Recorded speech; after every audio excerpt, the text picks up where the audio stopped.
You are tuned in to another edition of Americana Music Profiles, brought to you by Americana Rhythm Music Magazine and AmericanaMusicMagazine.com. I'm your host, Greg Tutwiler. Let's jump right in to the next exciting interview.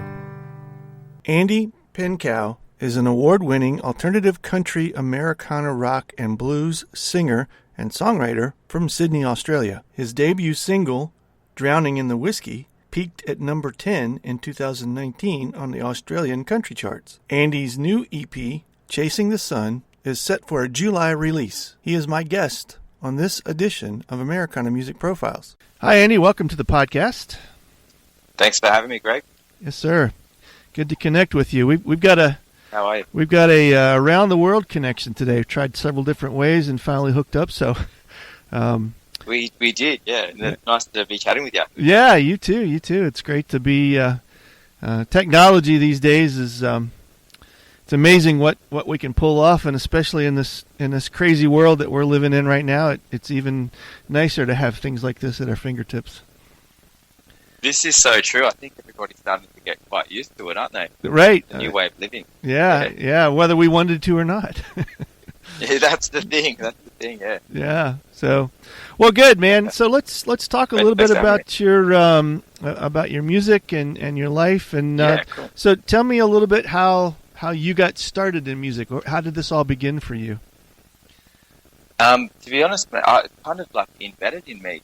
My grandmother was an opera singer here in Australia, so I'd been surrounded by music for my whole life, and my parents, who had a really interesting record collection when I was growing up, which really stuck with me and has kind of guided me in the direction that I'm heading. Listening to some really interesting artists over here, especially some Australian artists, but a lot of Americana stuff as well. Yeah, okay. Lots of Bob Dylan and lots of just a whole bunch of different stuff. So that kind of guided me in the right direction, I think. But yeah, so I've been performing here in Australia for about 20 years, showing my age. Yeah. Yeah. So ever since I was probably about, 15. Okay. So yeah, I've been doing that for a while. And been working in the industry with a few country artists here in Australia, as well. So that's been quite interesting. But yeah, I just finished a new EP, which is what I'm kind of talking about at the moment. This is my second release. My first album was released a bit over 2 years ago, and it charted here in Australia, went to number 10. Awesome. On the Australian country charts. Yeah, which was really cool. Yeah. So my new single just was released last week, and it's just got into the Australian airplay charts at number 26 yesterday, which is really good. So yeah, it's getting some movement, which is good to see. Does the American songs, does the Australian music compete, or do you have your own charting for your music when it comes to tracking that and how that works? Yeah, so there's a few different charting things here in Australia. So here in Australia, obviously we have the ARIA chart, which is the Australian recording industry chart. Uh-huh. And that calculates all music, and then obviously different genres have their own calculation. So in Australia, the Americana scene definitely not as big as it is in America. Yeah. But we kind of fall in the country music banner. So our charting goes through the country music radio here in Australia. So those charts are calculated nationally. Okay.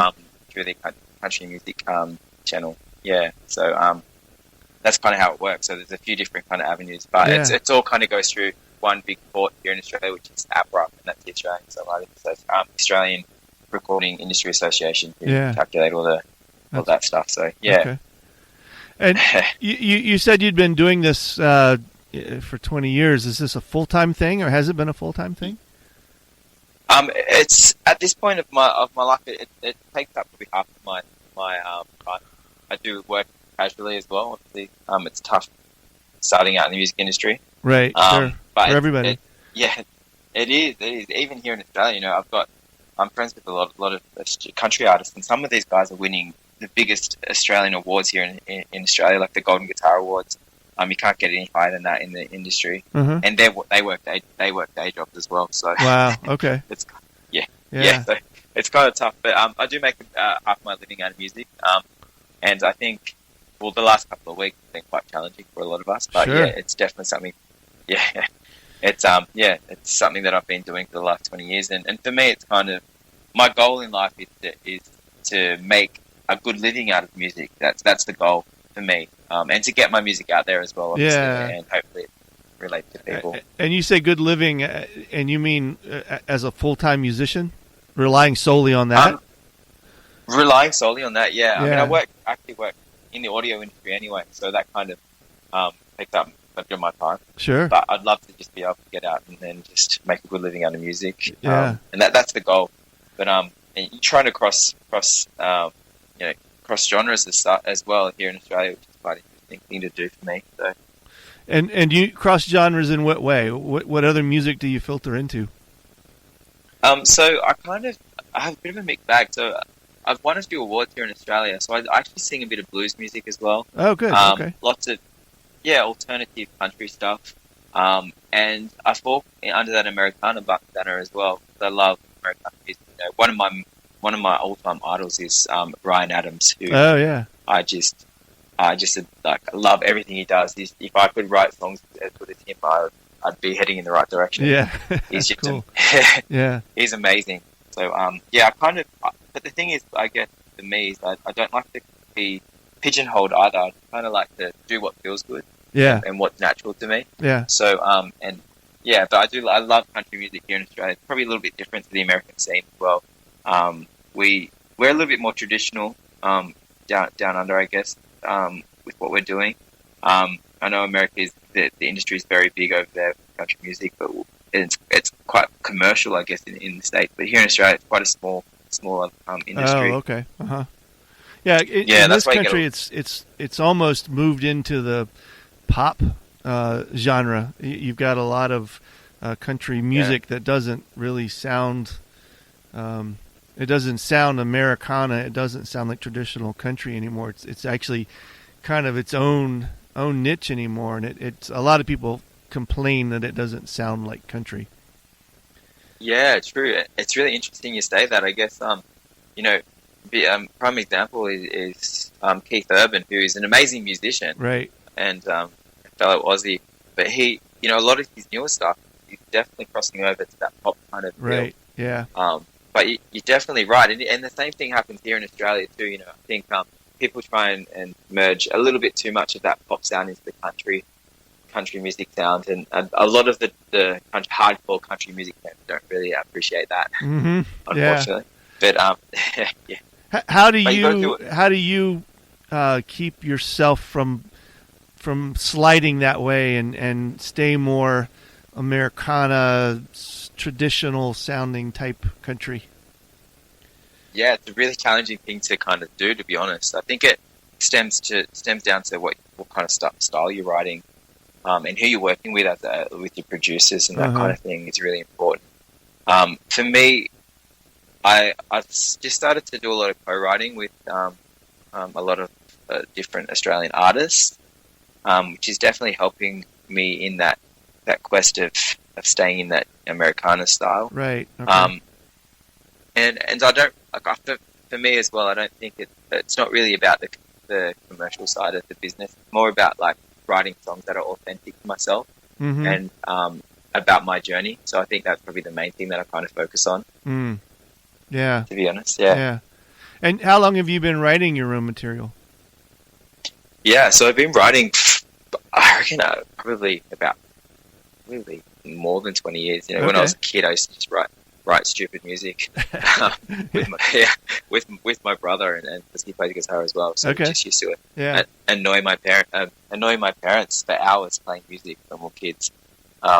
So yeah, and I think probably seriously, I've started writing like professionally within the last 5 years. Okay. Which has been good, and doing some co-writes as well for some younger up-and-coming artists, which has been really cool. Yeah. And yeah, I think once you learn once you get good at your craft, and I think it's really important to kind of give back as well. So that's one thing that I really love to write stuff. But this current EP that I'm just releasing, I've worked on this with an Australian artist. His name's Shane Nicholson, and I'm not sure if you guys are aware of him. He's definitely sitting on that Americana style. Mm-hmm. He was married to Casey Chambers, who is an Australian, kind of bluegrass country singer. Right, and right, yeah. He had quite a good career over in America as well. But his style is really cool. It's super chilled. It's kind of like I kind of just imagine his music. He's just sitting on a bar stool in a smoky bar. Yeah, it's just super chill. Like he's got a great vibe about him. So he produced this new album. New EP for me. So yeah. Did I read that you at one point actually went to school and studied music for a little while? Yeah, that's correct. Yeah, so I studied at I've obviously been to a university in Australia studying music, but I went to a private academy to start with, James C Academy here in Sydney, and I studied an advanced diploma of contemporary music and performance, and then I did a Bachelor of Arts. But I think that was the year. That would have been a few years ago now, obviously. Sorry, my age. But I think for me, I was kind of experimenting with my musical styles back then as well. So I actually sung in a metal band for a while. Oh, wow. Okay. Yeah. Yes. And we were doing some gigging here in Australia. And you did that. Bands. You did that commercially? I mean, that's what you worked on for a while? Not commercially, no. But when I was studying music, I was kind of like band. Yeah. So you could say, I did some metal stuff, and then you just kind of feel the waters to see where I was kind of fitting. Which is really interesting. I think it's really important to do as an artist as well, is to kind of like try everything, because there's definitely different things that you might not know about your own talent, right? If you don't do so, yeah. And I think I also saw where you've been nominated, or did you win a songwriting award for this year? Yeah, so I've been nominated this year for the Independent of Australia Awards. Okay. So that which is a pretty big accolation here in Australia. Yeah, so that is awesome. Actually, it's pretty cool. So that one, they actually announced that in January next year, but the nominations open up this year, which is really cool. Yeah.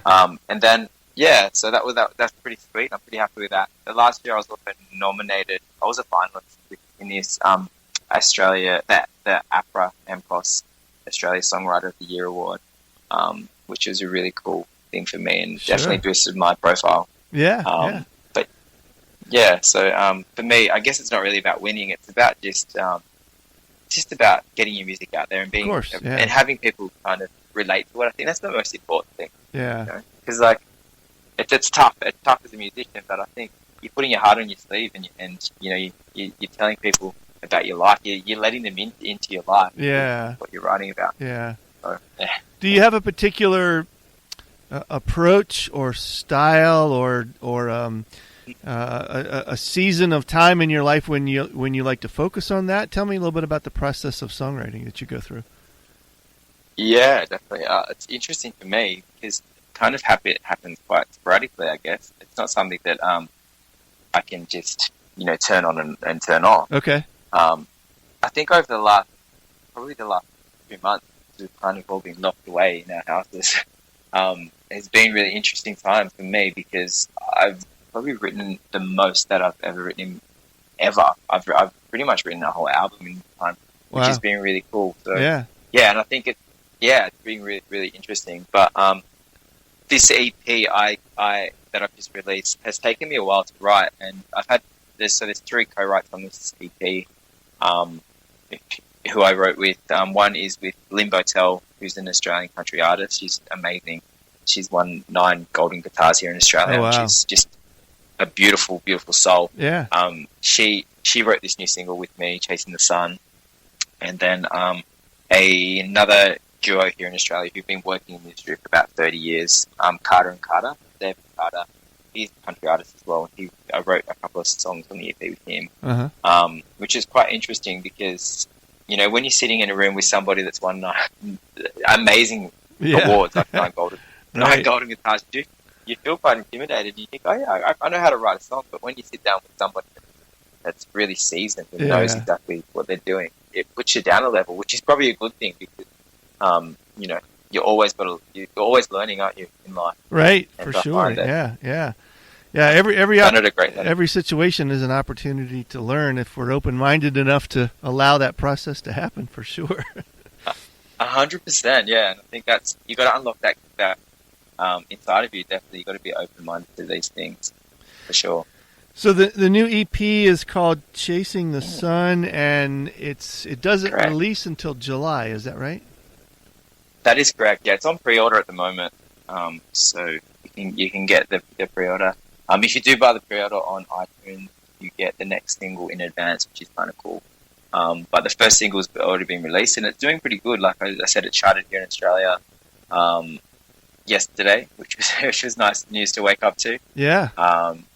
And yeah, it's interesting because I can't tour or do anything at the moment, so it's kind of pushed things back. But hopefully I'll get out and tour this around Australia next year, and hopefully take it overseas as well, especially over to America. That's one thing that's going to happen for me at some stage.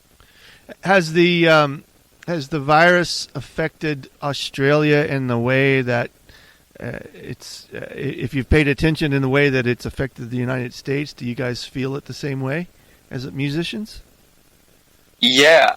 So the arts industry, the entertainment industry in Australia has been hit the hardest when it comes to job losses and so that kind of thing. So it's very similar, I guess, to America. But I think we're a little bit lucky, a little bit more luckier than you guys, because we're kind of isolated. We're an island, so for us, it's kind of we don't have we're lucky we didn't have as many cases as you guys. Right. So we're slowly opening up. Everything's getting back to some kind of normal now in the last week or two. Okay. And next week we're actually reopening pubs, which is really good. Okay. So, yeah. So I've got my first gig in 4 months next week. Okay. So my next question was going to be, what is playing this music out to your audience look like? What type of venues, what type of outlets do you find yourself in most? Yeah, cool. I do a lot of festivals here in Australia. Okay. A lot of country music festivals. And there's not a lot of Americana festivals. There is a handful, but I play Tamworth every year. We have an Americana showcase, which I play. Mm-hmm. I also do a lot of small bars and kind of intimate venues as well. Okay. Which I love to do, because for me it's more about engagement. When you're doing those big festivals, as great as it is, I think you just can't really connect as well with the audience. Right. So it's nice to be able to look somebody directly in the eyes when you're singing and feel a connection. So I like doing the smaller venues. But having said that, yeah, the big ones I also do. Now, do you play with a band, or is this kind of a singer-songwriter type gig? Yeah, so it's more a singer-songwriter type gig. I have a friend who is an amazing steel guitarist. He comes with a bit of he adds a bit of flavour to a few of my sets, which is always nice. Most of the time I'm up there, vulnerable with my guitar singing. Yeah. So, yeah. Which is the way I like it. Yeah. And do you do you have some sort of schedule of stateside playing? Is that on your radar? Yeah, definitely. I was planning this year, but unfortunately that's not going to happen. Yeah. So I'm hopefully next year if we can things start to get back to normal. But 100%, yeah. Yeah, awesome. That's cool. It's just I think it's really challenging for a lot of us at this point. We're a lot of artists relying on social media and what's happening in the kind of online world, which is probably a good learning curve for a lot of us musicians who are more used to being out doing live work. So we've kind of had to really think outside the square a little bit in the last couple of weeks. Yeah, I think there's a lot of trying to understand and innovate, and I would imagine that there's there's things on the horizon that people just haven't thought of yet. Ways to start to begin to reach audiences again, because it sounds like you guys are experiencing the same type of musical lockdown that we have in the United States. I mean, the entire entertainment industry has just been crippled, and slowly. I just saw over the weekend that Las Vegas opened back up, and you could hear some bands playing in the background, but there weren't a lot of people floating around yet. So, and tons of festivals have been canceled. Bluegrass is big in this country, and most of the major bluegrass festivals are gone. So, it's unfortunate, and it's going to be interesting to see how the entertainment industry emerges. And I'm sure there's a lot of sharing between country communities, literally Australia, United States, Europe, all these different countries trying to help each other figure out what's next. Yeah, it definitely makes a lot of sense. I think with especially the country music scene, I know America and Australia are probably the two bigger countries in the world that focus on the country music style. So I think it's really important that we work together for sure. Yeah. So the new EP again is Chasing the Sun. It's out in July. Where can people pick up a copy? You said it was pre-order now. How can they reach out to you? Give me some connection points. Yeah, perfect. So you guys can jump on any of the streaming platforms. So Spotify, iTunes, Google Play, all of those ones. So it's Andy Penkow. My last name's actually spelled Penkow. So you guys can remember that. As well as my website, all of my tour dates are on there. Bio information, everything you need to know about me, and send me a message on that, or my socials as well. So Facebook and Insta and all those usual suspects, you can find me on there too. So that's at Andy Penkow. Give me a follow and send me a message. I'm always happy to get back to whoever I can. Awesome. Thanks, Andy. Yeah, it's cool. We actually ended up having to reroute this call and connect it on Facebook. So again, technology's cool. So it's been fun talking to you and getting to know about your music. And so we wish you well with that, and hope to see you on this side of the world here sometime soon. You definitely will. Thanks for having me. Thanks again for tuning in to this episode of Americana Music Profiles. Find us on iTunes at Americana Music Profiles and on the internet at AmericanaRhythm.com.